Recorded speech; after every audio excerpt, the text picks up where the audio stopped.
Hi guys, welcome to today's tutorial. Today we are going to do a quick tutorial on how to take off these butterfly locks. It is very easy to take off for reuse purpose. So carefully separate the lock to locate your hair and drag your hair out gently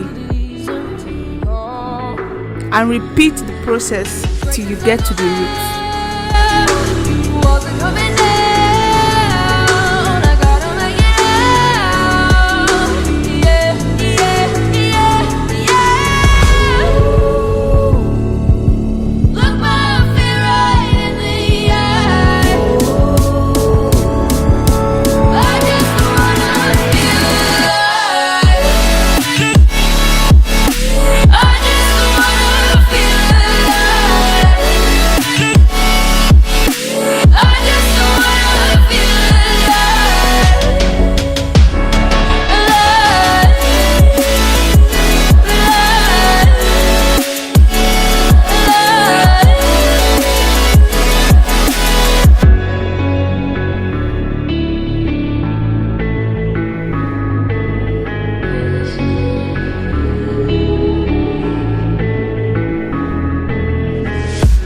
Gotta save me from myself. This emptiness, it hurts like hell. My good intentions let me down.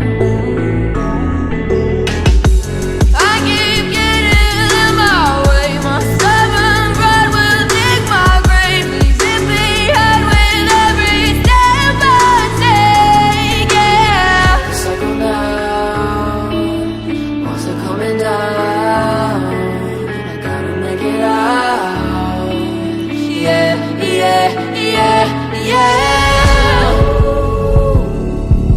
Look my fear right in the eye. I just wanna feel alive. I just wanna feel alive. I just wanna. This is what it looks like after removal. Still very neat and intact, ready for reuse. You can wash it with a warm water if you feel it's dirty. So we have come to the end of today's tutorial. Thank you so much for watching. Love you all.